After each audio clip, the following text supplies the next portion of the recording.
John Griffin's family history was marked by both loyalty and struggle. Growing up, his father, a war veteran, instilled in his children the values of resilience and unity. Their mother's unexpected end of life when John was only 10 created a void that altered the dynamics within the family. While Carl sought solace in the streets, John focused on academics, becoming the steadying force in their household. This dichotomy defined their relationship. Carl's boldness and John's stability often clashed, but also complemented each other. In high school, John fell in love for the first time with a girl named Elena. She was vibrant, intelligent, and shared his passion for literature. Their bond was profound but short-lived. Elena's family relocated to Europe, leaving John heartbroken. This early experience with loss shaped his cautious approach to relationships, making him deeply value commitment and trust when he eventually met Linda years later. Before John married Linda, he briefly mentored troubled youth as part of a community outreach program. One boy, Marcus, stood out for his brilliance, but also his tendency to attract trouble.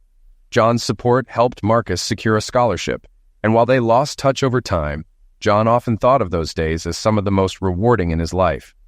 Marcus would later reappear unexpectedly with news that would complicate John's world. During Linda's early career, she and John faced a financial crisis. A bad investment wiped out their savings, forcing John to work multiple jobs while Linda pursued her MBA. This period of hardship strengthened their bond and highlighted their resilience as a couple. John often reminisced about those lean years, viewing them as proof of their enduring partnership, unaware of the cracks forming beneath the surface. One summer, John and Carl embarked on a road trip to reconnect. They visited their childhood home, shared stories of their late mother, and camped under the stars. On this trip, Carl confided details about his past that John had never known, including a near-end encounter during his gang years. This moment solidified their relationship, with John urging Carl to turn his life around, an appeal that eventually led Carl to leave his criminal activities behind. At a neighborhood barbecue 3 years before Linda's business trips became frequent, John met a man named Richard who worked in corporate security. They struck up a friendship, and Richard's stories of uncovering corporate fraud intrigued John. Though he didn't know it then, this connection would later prove invaluable when John's suspicions about Linda began to grow, setting the stage for truths he never imagined confronting. John Griffin sat in his dimly lit living room, the faint light of the television flickering against the walls. Though the show played on, his thoughts wandered elsewhere. Earlier that day, his wife Linda had flown to Florida for a business trip. John had always trusted her. Jealousy had never been part of his nature, but tonight an unshakable unease lingered in his chest, gnawing at his sense of calm. The sudden chime of his phone broke his train of thought. Glancing at the screen, he saw the caller ID, Carl, his older brother. "Hey, Carl," John said, trying to sound casual. "What's going on?" Carl Griffin wasn't just his brother. He was a man with a reputation. Once a feared gangster with a violent past, Carl had ruled the streets with ruthless efficiency. His enemies vanished, his rivals crumbled, and his name carried an air of dread. But to John, Carl was family. A fiercely loyal protector who had left that dark world behind at John's urging, seeking a quieter, more respectable life. "Not much," Carl replied, his tone calm but serious. "But we need to talk." John frowned, sensing the weight behind Carl's words. "What about—" "I've been keeping tabs on Linda," Carl said, his voice steady but laced with something unspoken. "She's in Florida, yeah, but I saw something that doesn't sit right." A chill ran through John. "What are you trying to say?" Carl's response was blunt. "She's with another man. This trip? It's not just business." John's breath caught. "Are you sure? That's a big accusation, Carl." "I'm sure," Carl said firmly. "I saw her, kissing him, and I've got the evidence to back it up." John felt his stomach twist as his phone buzzed with an incoming message. His hands trembled as he opened it, revealing photos and videos. In one image, Linda was locked in an intimate kiss with a man John didn't recognize. Another showed them laughing and holding hands in a hotel lobby. A video captured them in a car, her hand tangled in his hair, his arm draped possessively around her waist. This can't be real," John murmured, his voice breaking. "It's real," Carl said, his tone as cold as steel. "You needed to know. I wasn't about to let you stay in the dark." John's grip on the phone tightened, anger rising to the surface. "If you knew, why didn't you tell me sooner?" "I wanted to be certain," Carl replied evenly. You don't go throwing around accusations like this without proof. Now you have it. John's mind reeled, his thoughts a whirlwind of disbelief, betrayal, and rage. What am I supposed to do with this, Carl? You need to think smart, Carl said. Get a private investigator. Gather solid evidence. If this leads to divorce, you'll need leverage. Without it, you're walking into a storm, unarmed. I don't want to go there, John said, his voice strained. That's not me. I just want the truth. And how do you plan to get it? Carl challenged. If you confront her without proof, she'll deny everything, or worse, turn it around on you. You can't afford to play this wrong. John exhaled deeply, his mind racing. Carl's advice made sense, but the thought of hiring a private investigator felt alien, invasive. I don't know, Carl. This feels messy. It is messy, Carl said sharply, but sitting back won't make it go away. Protect yourself, John. Get the evidence, then decide what to do. John rubbed his temple, the weight of the situation pressing down on him. And if I don't? What if I just let it slide? Then you'll live with the lie, Carl said bluntly, and she'll keep walking all over you.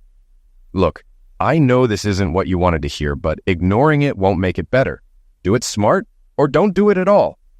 For a moment, John was silent, staring at the damning photos on his phone. Fine, he said finally, his voice tight. I'll hire the PI, but Carl, if I ever get my hands on this guy... Stop, Carl interrupted sharply.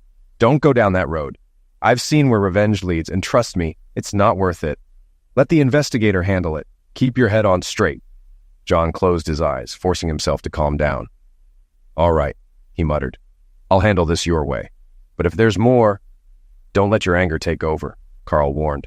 I'm here, John. We'll figure it out. Just be smart about it.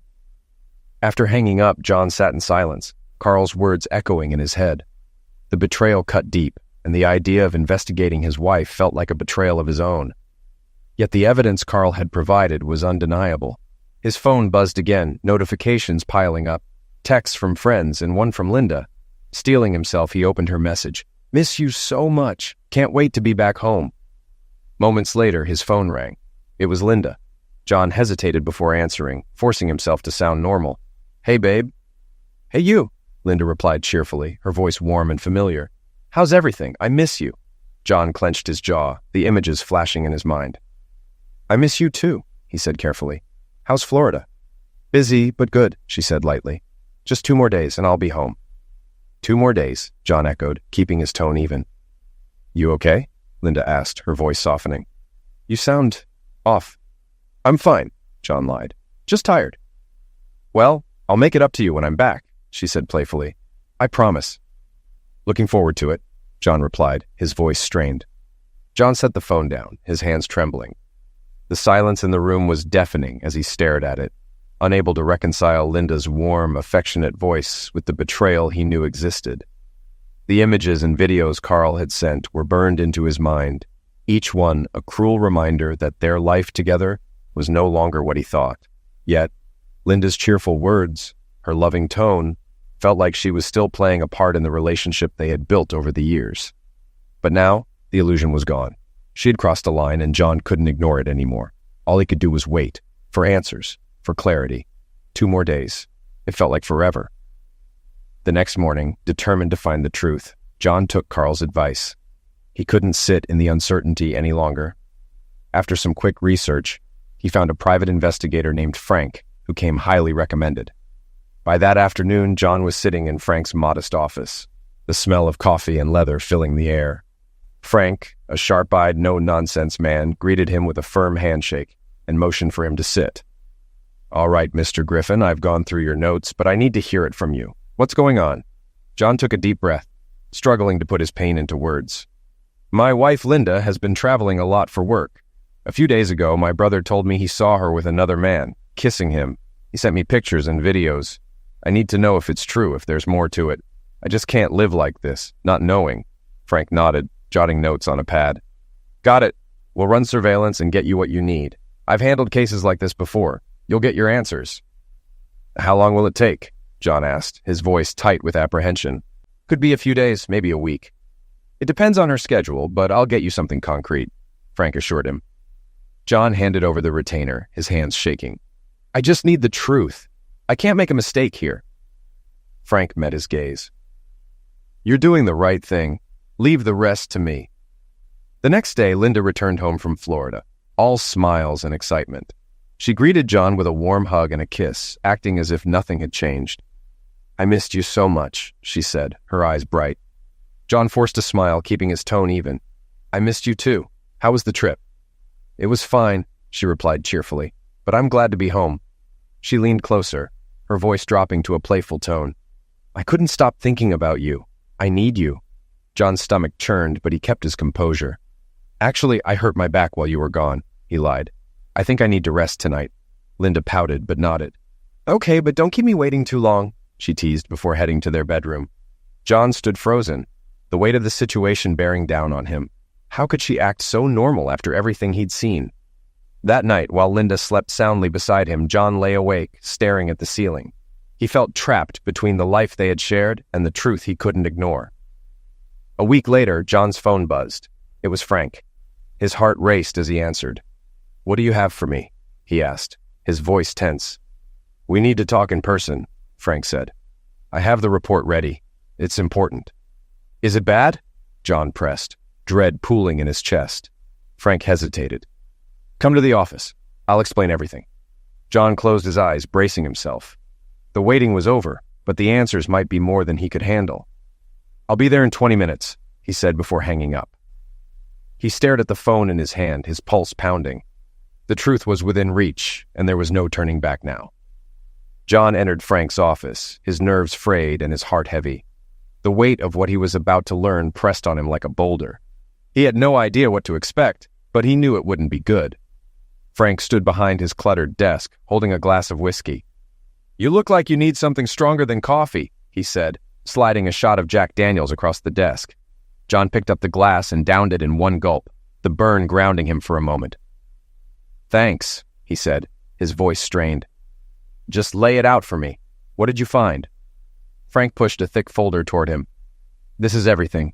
I won't sugarcoat it. You're not going to like it." With trembling hands, John opened the folder. Inside were pictures, clear enough to remove any doubt. Linda was with two different men, Timothy Brown, her boss, and Alex Williams, the CEO. The photos weren't innocent. They showed closeness that couldn't be mistaken for anything else. Frank broke the silence. "She's not just cheating, John. She's involved with both of them, and not just separately, sometimes together. It's been going on for at least 2 years. John's breath hitched as he flipped through the damning evidence. Photos, emails, and explicit messages. The betrayal cut deeper than he could have imagined. 2 years? He whispered. How could she hide this for so long? Frank nodded grimly. She's been careful, but not careful enough. I found texts, emails, even videos. This isn't just an affair, it's a lifestyle. John's hands shook as he skimmed through the explicit texts and watched a short video clip, his stomach churning. The Linda he saw in these exchanges was a stranger, callous, unfaithful, and cruel.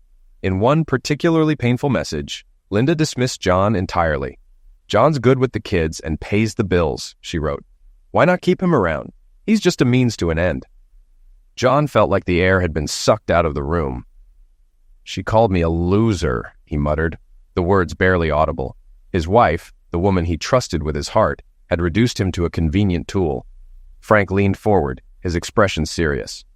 I know this is a lot to process, but you've got what you need. You can confront her or take legal action. Whatever you do, think it through. Don't act on anger alone. John nodded numbly, his mind reeling. I don't even know where to start, he admitted. What do I say? How do I face her? That's up to you, Frank replied. But now you have control. You know the truth, and you can decide what comes next. John rose from the chair, the folder clutched in his hand like a lifeline. Thanks, Frank, he said, though his voice was hollow. The truth was supposed to set him free, but all it had done was trap him in a new kind of torment. That night, John sat alone at his desk, his laptop open. He scrolled through the evidence again, each word and image cutting deeper than the last. The betrayal wasn't just physical. It was emotional, financial, and personal. His wife had not only lied to him, but had belittled him, mocked him, and dismissed him as insignificant. John's thoughts swirled in a storm of anger, heartbreak, and confusion. The life he thought he knew had been an illusion, and the woman he loved had turned it into a farce. Now, all that remained was deciding what to do with the shards of the truth. The next video hit John like a gut punch. This time, Linda was talking to Alex Williams. "This marriage is just a facade," she said casually, her tone void of remorse. "John's a good provider, but he's never been what I wanted. He's so dull in bed. I want someone who's aggressive, someone who takes charge. I'm just using him. Nice house, kids, stability. As long as I keep the act up, I can still have my fun with you guys. What does it matter?" John's chest tightened. He had always believed their life together was built on love and partnership. They had raised 2 boys, shared milestones and weathered challenges side by side, or so he thought. But this wasn't just infidelity. It was outright mockery, Linda admitting she used him for appearances and financial security while living a double life. Then, the worst blow came. As he scrolled through more messages, he stumbled upon a chilling text Linda had sent to Timothy. "If John ever finds out, I'll ruin him," she wrote. "I'll tell the kids he's abusive. He won't stand a chance if I accuse him of hitting me. I'll take the house, the savings, everything. He's a sucker, and I'm the one in control." John froze, his blood running cold. The words echoed in his head like a nightmare. This wasn't just betrayal. It was a calculated plan to destroy him. She had no fear of him discovering the truth because she believed she could dismantle his life completely and emerge unscathed. The arrogance, the cold manipulation was staggering. He slammed the laptop shut, his hands trembling. His mind raced, trying to process the depth of Linda's deception. She had built their life together on lies, using him as a pawn in her selfish game. The worst part? She knew he was trapped. She banked on his love for their boys, on his fear of losing them, to keep him in check. Pacing the room, John ran his hands through his hair, anger and heartbreak swirling together. He felt like a prisoner in his own life, manipulated by the one person he had trusted the most. How had he been so blind? How could he have missed all the signs? His love for Linda had kept him from seeing the truth. And now, the reality of who she was crushed him. But one thing was clear. He couldn't stay in this marriage. Not after this.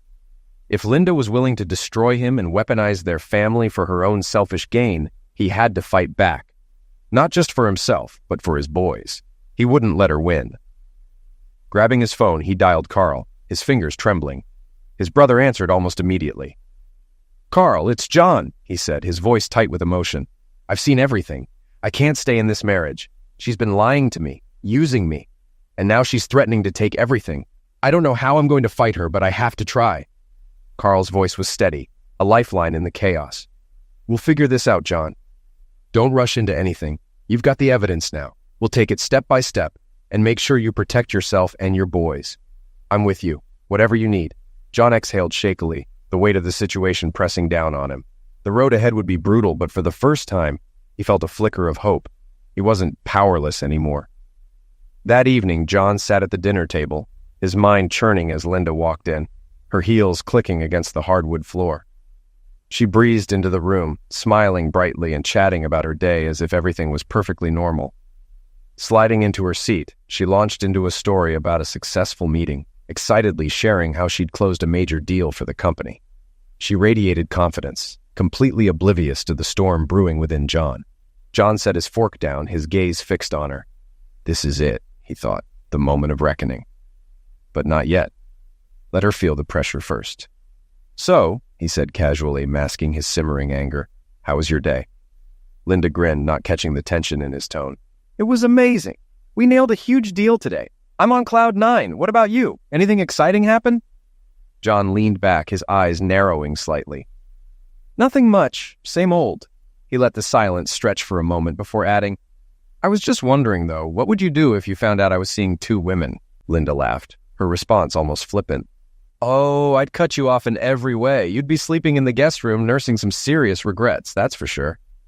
John let out a slow breath, a sly smile creeping across his face. "Interesting," he said smoothly. "Because if I found out you were seeing 2 men, I guess I'd be justified in doing the same." Her laughter faltered, the smile slipping from her face. She set her fork down carefully, her eyes narrowing slightly as she studied him. "What's that supposed to mean?" she asked, her voice uncertain. John kept his tone steady, his gaze unflinching. "Oh, nothing. Just curious if you'd apply the same standards to yourself. You know, hypothetically." Her confidence wavered, her smile now forced. "You're being ridiculous, John. I don't know where this is coming from, but it's not funny." John leaned forward, his voice calm but cutting. "You're right. It's not funny. But I think you'll find it less amusing when I have everything I need to prove what you've been up to." Linda's face paled, her eyes darting away for a split second before she forced herself to meet his gaze. "I don't know what you're talking about," she stammered, trying to regain her composure. "You're acting crazy." John shook his head, his tone light but laced with menace. "Don't worry, Linda. I'm sure you'll have a perfectly good explanation. I'll give you plenty of time to come up with it." She sat frozen, her mask of confidence completely shattered. The cracks in her demeanor were obvious now, her fear palpable. John rose from his seat slowly, the chair scraping against the floor as he stood. He paused, letting the silence stretch unbearably, then turned and walked out of the room. He didn't need to say anything more. Her reaction had told him everything he needed to know. The next day, John met Carl at a quiet coffee shop. They exchanged few words, their mutual understanding filling the silence. The events of the previous evening played over and over in John's mind, but for the first time in weeks, he felt a sense of direction. "I'm done," John said finally, breaking the silence. "I can't live like this anymore. She's crossed every line. It's time to take control." Carl nodded, his voice firm. "You're doing the right thing. She's been getting away with this for too long. You've got my support, and we'll make sure she doesn't walk all over you." John took a deep breath, grateful for Carl's unwavering presence. He wasn't alone in this fight. With his brother by his side, he finally felt ready to confront the lies, protect his future, and rebuild the pieces of his life that Linda had so carelessly shattered. Together, they would make sure she faced the consequences of her actions. Later that day, John and Carl met with a highly recommended divorce lawyer, renowned for his relentless courtroom tactics. The lawyer's sleek, modern office exuded professionalism and authority, designed to intimidate and impress. It was clear this was the kind of place people came when they needed results, no matter the cost. Walking in, John felt a pang of unease. This was a step he never thought he'd take, but it was now his only choice. The lawyer, a sharp-dressed man in his 40s, stood to greet them with a practiced smile and a firm handshake. Mr. Griffin," the lawyer said, his tone polished and professional. "Let's get started. I understand we have a complicated case on our hands." John matched his handshake, his voice steady despite the turmoil inside. "Yes, I'm ready to move forward." They sat down, and the lawyer wasted no time. "Here's the plan. We'll file for divorce immediately, but I understand you also want to pursue an alienation of affection lawsuit against her boss and the CEO, correct?" John nodded firmly. "Yes, they enabled the affair. They knew what was going on and didn't stop it. I want them held accountable." The lawyer raised an eyebrow, clearly impressed. "That's a bold move, but it could work. To succeed, we'll need airtight evidence. I'll handle the legal strategy, but you'll need to organize your financial situation. We need a clear picture of your assets, liabilities, and income before we proceed." John hesitated for a moment, realizing how much he had trusted Linda to handle their finances. "I'll pull everything together," he said, running a hand through his hair. "Bank statements, investments, retirement accounts, whatever you need."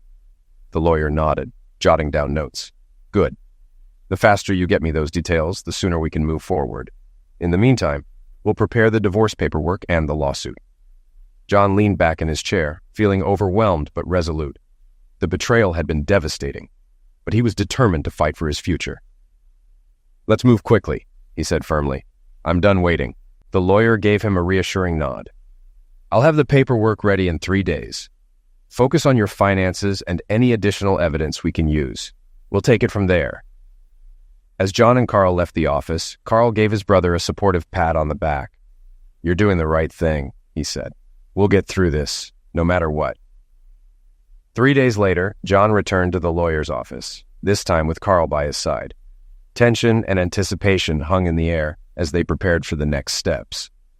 John had made a bold decision.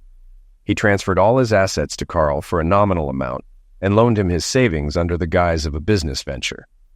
It was a risky but strategic move to shield his finances from Linda's grasp. The lawyer greeted them with a curious look as they sat down. Carl wasted no time explaining. "John has loaned me his savings and transferred all assets to my name for a business venture. The house, investments, everything. It's no longer tied to him." The lawyer smirked slightly, leaning back in his chair. Unconventional, but effective. If the judge isn't biased, this could work. It's risky, but I've seen worse. John's jaw tightened, but he didn't flinch. I don't care if it's risky. I'm making sure Linda can't take anything. She won't touch the house, the savings, or my future. This is about protecting what's mine. The lawyer nodded, his demeanor turning serious. Understood. I'll get the divorce paperwork ready and include a restraining order. You're within your rights to ensure she stays away from the kids and your property. John's voice was steady, his resolve unshakable. Yes, I want her out of my life and away from my kids. She's done enough damage, and I won't let her manipulate them. Carl chimed in, his tone firm. He's right. We need to protect the boys. She's not fit to be around them after everything. The lawyer jotted down more notes. We'll file for the restraining order alongside the divorce, but be prepared. This won't be easy. She's going to fight back. John clenched his fists at the thought of Linda's inevitable retaliation. He knew she wouldn't let him go without a fight, but it no longer mattered. He was done playing her games. His focus was now on his children, keeping them safe and ensuring their future. I'm ready for whatever's next, John said, locking eyes with the lawyer. Make sure the papers are ready. I want her served immediately. The lawyer nodded, already scribbling notes. We'll file the restraining order and divorce papers together. She'll be served within the next few days. John stood, a grim determination settling over him. This was the first step toward freedom. It wouldn't be easy, but he was prepared to fight. Carl gave him an encouraging nod, and John turned to the lawyer. Just get it done, John said firmly. No delays. The lawyer's approving glance spoke volumes. We're on it, John. Trust me. We're in this to win. At that same moment, Linda was in the CEO's office, tangled in yet another clandestine affair. She had played this dangerous game for over 2 years, always confident she could keep it hidden. But today felt different. The door was locked, the blinds drawn, but their moment of closeness was interrupted by a sharp knock. Both froze, panic flashing across their faces as they scrambled to adjust their clothes. The CEO fastened his belt while Linda smoothed her blouse, her pulse racing. "Who is it?" the CEO barked, irritation lacing his voice. The knock came again, more insistent. The door creaked open and a man in a sharp suit stepped inside, holding 3 sealed manila envelopes. He spoke with calm authority. "You've been served. Divorce petition for Miss Linda Griffin, a restraining order, and a $20 million alienation of affection lawsuit against the company." Linda's face drained of color as she took the envelope, her hands trembling. The CEO, visibly rattled, accepted his as well. "John did this?" he asked, his voice strained. "What the hell is going on?" Linda tore open her envelope, her stomach twisting as she scanned the documents. It was official. John wasn't just walking away, he was fighting back. The restraining order barred her from their children, and the lawsuit struck at the heart of her career. Her carefully crafted facade was crumbling. "How did he find out?" she whispered, anger bubbling beneath her fear. She had underestimated John, always thinking of him as predictable and weak, but now he had turned the tables. "This is a disaster," the CEO muttered, pacing the room. "We need to handle this carefully. The company's reputation is at stake." Linda barely heard him. Her thoughts raced as the enormity of the situation sank in. John hadn't just exposed her. He had launched an attack that threatened her career, reputation, and financial stability. Before they could regroup, the head of HR walked into the office, his expression cold. "Alex, Linda," he said, his tone firm, "you're both required to vacate immediately. Your access to company assets and premises has been revoked." The CEO's face paled. "What? This has to be a mistake." "No mistake," HR replied curtly. "The board, shareholders, and head office have reviewed the evidence. Texts, emails, videos. Terminations are effective immediately. Legal will handle your severance and benefits." Linda's heart pounded as she looked between the HR head and Alex. Everything was unraveling too quickly. Her affair, her manipulations, her career. What she'd worked so hard to hide was now exposed. Alex, pale and stunned, turned to the HR head. "You can't just do this. I've given years to this company. What about everything I've built here?" The HR head's expression remained cold. "The company doesn't tolerate this kind of behavior. You've compromised not just your position, but the organization's integrity. Shareholders will decide the next steps, but for now, you're both out.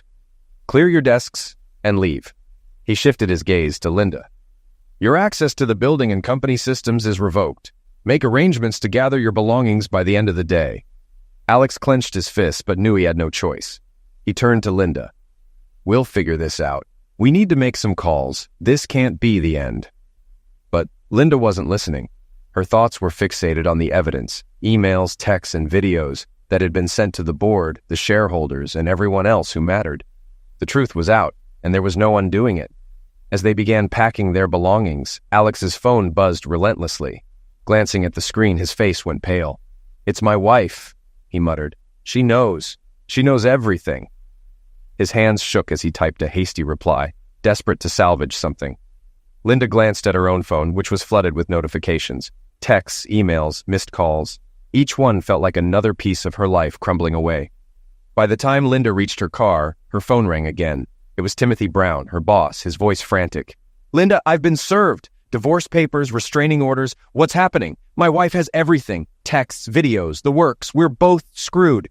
Linda gripped the steering wheel, her knuckles white. "It's over, Timothy," she said flatly. "John has it all. He's filing lawsuits, and the company's done with us. There's no way out." Timothy swore loudly. "My wife's already served me. Same as you. I'm finished." The weight of the situation hit Linda like a physical blow. It wasn't just her marriage crumbling. It was her entire life. Her career, reputation, and everything she had built were gone. She wasn't alone in her downfall. Alex and Timothy were suffering the same fate. By the end of the day, both men had received divorce papers and restraining orders from their wives, sealing their disgrace. Sitting in her car, Linda clutched her phone, staring blankly ahead. Everything was over. The lies, the betrayal, they had all come back to destroy her. Across town, John sat with Carl, watching the aftermath unfold. "It's done," John said quietly, his voice firm. "Linda was served, the company's reeling, and I've finally taken back control of my life." Carl nodded. "You did the right thing. Don't let her mess with your head anymore." While John felt a semblance of peace returning, Linda simmered with anger. Days of humiliation and bitterness consumed her. John had exposed her, taken everything from her, and left her life in shambles. Now, all she wanted was revenge. In Alex's dimly lit apartment, Linda, Alex, and Timothy huddled around a table, their voices low and urgent. The rage in Linda's eyes was unmistakable. She was no longer the woman trying to keep up appearances. She was someone consumed by vengeance. "He has to pay," Linda hissed, her fists tightening. "I want him to suffer the way I have. I want him gone." Alex, trying to remain composed, exchanged a glance with Timothy. "We'll need a solid plan. No mistakes. It has to look like an accident." Timothy, known for his recklessness, smirked darkly. "Don't worry, he'll never see it coming." As John sat at home, the silence around him only amplified the emotional wreckage of the past few days. The house was eerily quiet, with only the occasional creak of the floorboards or the hum of the refrigerator breaking the stillness. Carl stayed close, vigilant and ready for anything. Knowing Linda's escalating fury made the situation volatile. Despite his physical and emotional exhaustion, John drew comfort from Carl's steady presence. Around midnight, a sharp, loud knock shattered the quiet. "Who the hell is that?" John muttered, startled. Carl was already on his feet, instinctively reaching for the weapon he kept nearby. Before he could get to the door, it burst open, and Linda stormed in, followed by Alex and Timothy. The tension in the room exploded as Linda pulled a tool from her bag, her shaking hands aiming the barrel directly at John. "Did you really think you could ruin my life and walk away unscathed?" Linda hissed, her voice venomous. Her wild eyes betrayed the unstable fury driving her actions. Before John could respond, 2 firearm discharges rang out. He doubled over, collapsing to the floor, clutching his stomach as his breath came in sharp, uneven gasps. The metallic tang of blood filled the air as Carl moved swiftly, grabbing his tool from the drawer and firing back with precision. "Get out of here!" Carl shouted, his voice commanding as bullets splintered the walls around them. Linda screamed, ducking behind Alex and Timothy as the chaotic exchange unfolded. Carl's quick response caught them off guard. Panic overtook their bravado, and they scrambled for the door. Their retreat was frantic, their plan unraveling in the face of Carl's fierce defense. Linda was the first to flee, with Alex and Timothy close behind. The sound of their footsteps faded into the night as Carl turned his attention to John. "John!" Carl dropped to his knees, placing his hands over John's stomach in an attempt to stop the bleeding. His voice was steady but urgent as he pulled out his phone and dialed emergency services. "My brother's been shot. 2 firearm discharge wounds to the stomach," Carl said urgently. "We need an ambulance now." Sirens wailed in the distance, growing louder as help neared. Carl stayed by John's side, applying pressure to the wounds, his voice low and steady as he tried to keep John conscious. "Stay with me, John. You're going to be okay." Hours later, John lay unconscious in a hospital bed, stabilized but weakened from the ordeal. Carl paced the waiting room, the gravity of the night pressing heavily on him. Police had already begun piecing together the events. Evidence left behind, coupled with neighborhood surveillance footage, gave them a clear trail. Linda, Alex, and Timothy were now fugitives. As the authorities issued an APB for the trio, Carl couldn't shake the image of his brother gravely injured, lying helpless on the floor. His anger simmered, and the desire for retribution grew stronger with every passing moment. Carl sat alone in his car, gripping the steering wheel as his thoughts churned. Linda and her lovers had tried to take everything from John: his life, his dignity, his family. They had crossed a line, and Carl couldn't let it go unanswered. Reaching for his phone, Carl dialed a number he hadn't used in years. A gravelly voice answered almost immediately. "Carl, it's been a while. What's going on?" "I need the crew," Carl said, his tone cold and resolute. "John was attacked. Linda and her lovers did it. We're going after them." There was a brief pause before the voice replied, "Say no more. Where do you need us?" Carl quickly laid out the plan. A few of his trusted crew members would stay behind to guard John at the hospital, ensuring no further threats reached him while he recovered. The others would join Carl in tracking down Linda, Alex, and Timothy. These men were no strangers to taking care of unfinished business, and Carl didn't need to elaborate. They knew exactly what was at stake. Carl immediately called the private investigator, who had managed to uncover Linda's location after the shooting. "She's staying at 4516 Edgewood Avenue," the PI said. "She's there with the other two. Be careful." "Thanks," Carl replied, his voice cold and resolute. Gathering his crew, Carl drove toward the address. The tension in the car was thick, every man focused and ready. There was no room for hesitation. Linda and her accomplices needed to face the consequences of their actions, and Carl was determined to ensure they couldn't run. When they arrived, they surrounded the house swiftly and silently. Through the lit windows, shadows moved inside. Carl gave a signal, and his men burst through the door, splintering it with a crash. The house erupted in chaos as Carl's crew flooded in, tools drawn. Inside, Linda, Alex, and Timothy froze in shock, their expressions shifting from confusion to fear. "What is this?" Alex stammered, but Carl silenced him with a glare, stepping forward. "You've caused enough damage," Carl said coldly. "Now you're going to pay." Linda's bravado evaporated as fear took over. "Wait, Carl," she pleaded, her voice shaking. "This isn't what it looks like. They forced me into this." "Shut up!" Carl snapped, motioning for his men to restrain them. Linda, Alex, and Timothy were bound tightly and shoved against the wall. Carl loomed over them, his voice low and menacing. "You thought you could ruin John's life and walk away? You were wrong." Linda squirmed, her wide eyes filled with panic. "You can't do this," she cried. Carl leaned closer, his tone ice cold. "You're out of options. No one's coming to save you." The room fell silent except for their shallow breaths. Carl's men secured the house, ensuring there was no chance of escape. This wasn't about ending them. Not yet. It was about making them understand the consequences of their betrayal. "You're going to wish you never crossed my family," Carl said, his words cutting through the still air. "This is only the beginning." The crew moved quickly, transporting the restrained Linda, Alex, and Timothy in a convoy of 3 SUVs.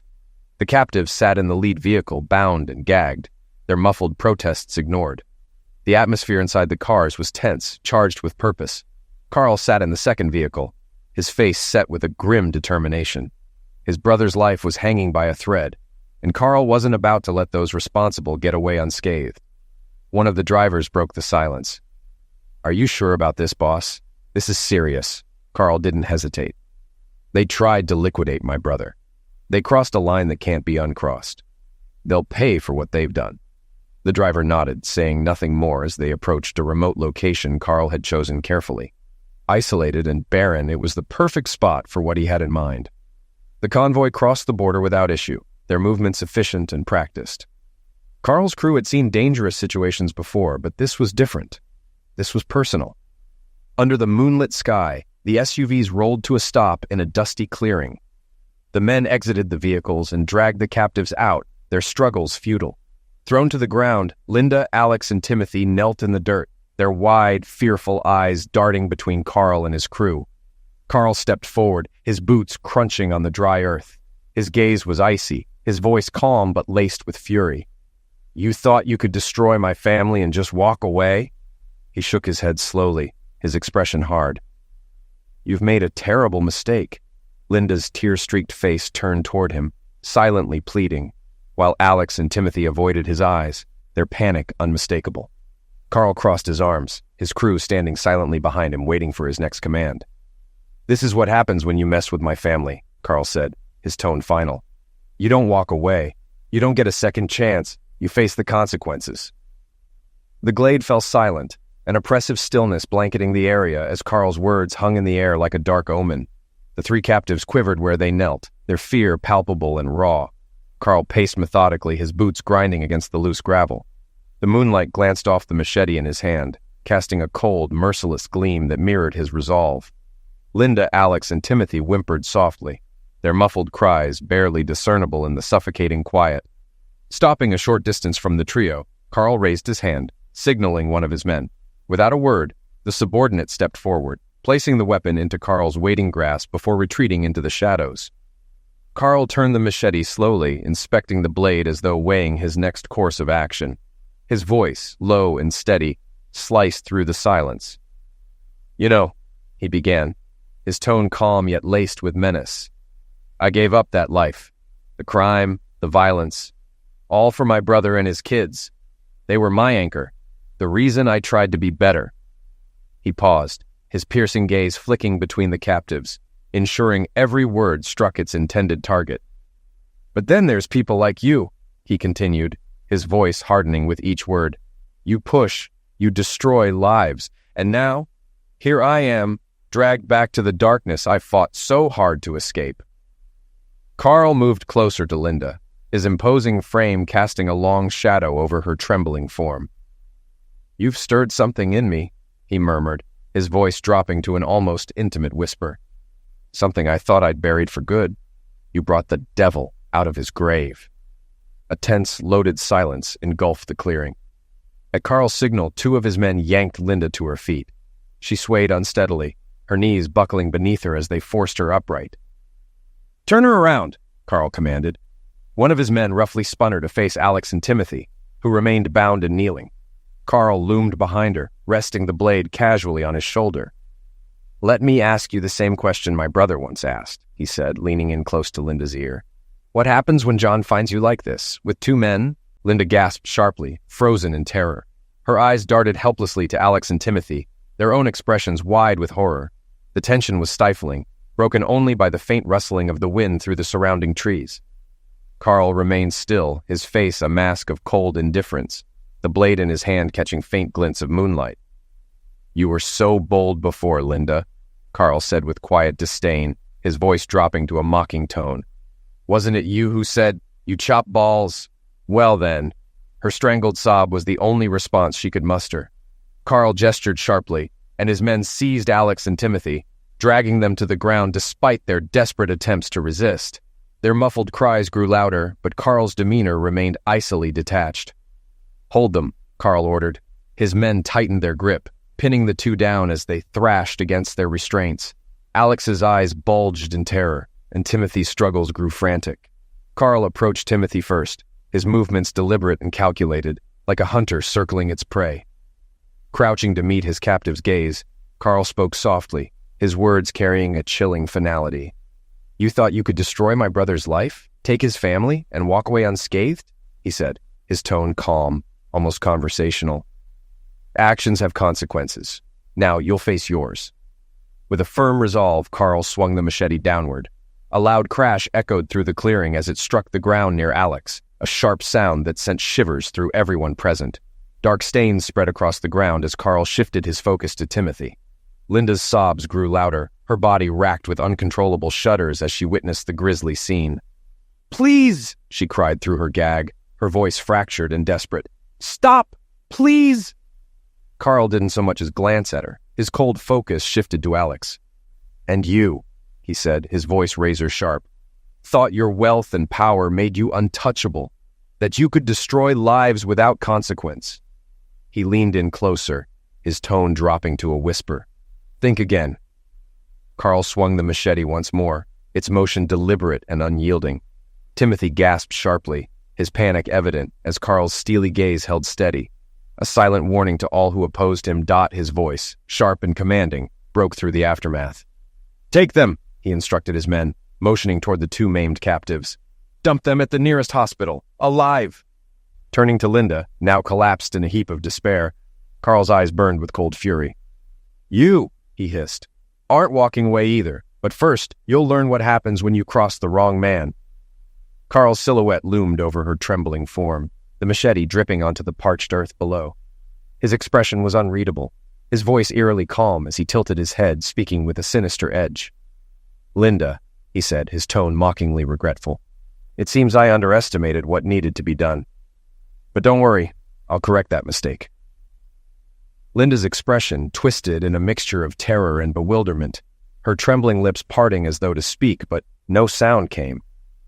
Carl loomed closer, his towering frame radiating menace, until his face was just inches from hers. In a voice so cold it seemed to freeze the air, he whispered, "I should have started with you." The weight of his words struck Linda like a hammer blow. A guttural scream tore from her throat, cutting through the still night as Carl moved with deadly precision. The machete swung through the air, its motion swift and deliberate, leaving an indelible mark on the tense atmosphere of the clearing. Linda crumpled to the ground, clutching her chest as agony racked her body. Her cries were primal, raw, and unrelenting, echoing into the emptiness around her. Carl stood over her, his chest rising and falling in steady rhythm, his face carved from stone. He watched impassively as Linda convulsed, tears streaking her face, her screams devolving into hoarse, ragged sobs. "Now you understand," Carl said, his voice devoid of warmth. "That's the kind of pain you've inflicted on others, through your lies, your betrayals, your greed. You've made suffering your currency, and now you're paying the price." For a moment, the clearing was silent except for Linda's shuddering gasps. Carl wiped the machete clean on the hem of his jacket with methodical precision. His gaze swept to his men, who stood at the edges of the scene, their faces grim and resolute. "Do you know why we call this place the Spot?" Carl asked, his voice cutting through the silence like the edge of his blade. Linda lifted her head weakly, her face contorted in pain, unable to respond. Her faint, gasping breaths were the only acknowledgement she could muster. Carl's lips curled into a dark smile, his eyes scanning the tree line. "It's where we leave the scraps for the scavengers."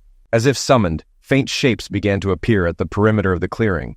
Jackals and coyotes emerged cautiously from the shadows, their glowing eyes reflecting the pale moonlight.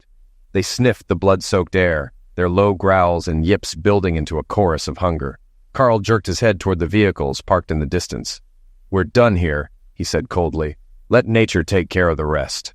Without hesitation, the group began to retreat, their footsteps crunching softly on the gravel as the scavengers crept closer. Linda's muffled cries mingled with the growls of the advancing beasts, the horrifying sounds fading into the night as Carl and his men disappeared into the darkness.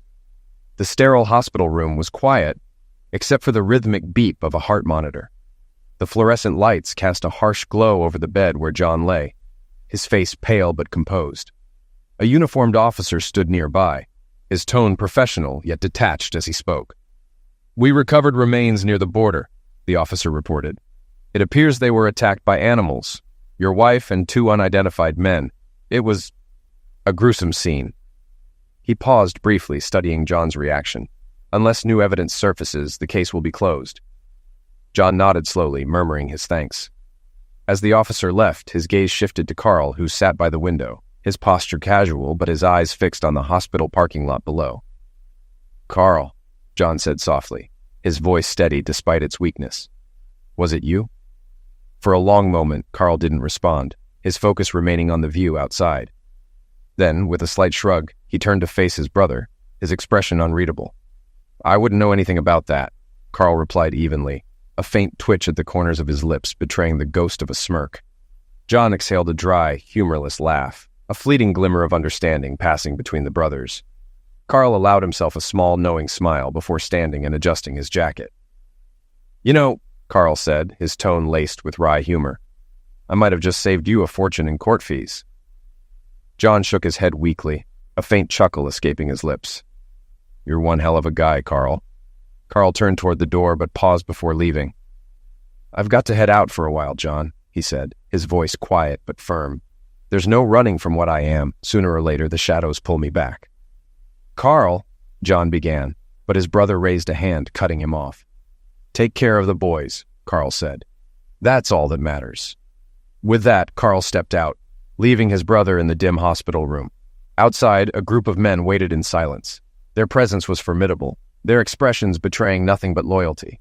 One of them stepped forward, holding a sleek black jacket embroidered with a vivid red dragon. Carl took it, a faint smile playing on his lips as he slid it over his shoulders. The weight was familiar, the fabric carrying an air of power and authority. His men watched him with quiet respect as Carl adjusted his cuffs, exuding an unshakable confidence. His gaze swept over the crew, his sharp eyes betraying a steely resolve. "Let's get moving," Carl said simply. With that, the group departed as one, their footsteps fading into the night.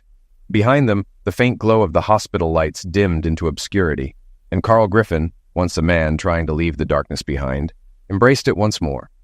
Months after the chaos, John Griffin began piecing his life back together. His sons were his anchor, their laughter and innocence giving him purpose. The divorce was finalized, and the restraining orders ensured his home was a safe haven again. John embraced his role as a father, pouring his energy into rebuilding their world, but whispers of Carl Griffin's actions lingered, casting a long shadow over the family. Carl disappeared into the underworld, his name spoken in hushed tones. Stories of his return to power spread, painting him as a ghost of vengeance, a man who could not escape his nature. For John, the memory of Carl's unwavering loyalty was bittersweet. He owed his brother his life, but at what cost? As he watched his boys play in the yard, John felt the weight of gratitude and sorrow. His brother had walked into the darkness to ensure their light remained. Far away, in a distant city, Carl sat in a dimly lit room, surrounded by his crew. A new chapter of his story was unfolding, one written in shadows and fire. The dragon on his back burned bright, a symbol of the man he had become, and the sacrifices he had made to protect his family. For John, the future was a path of hope. For Carl, it was a road of reckoning. But for both brothers, the bond of family was unbreakable, no matter how far their paths diverged.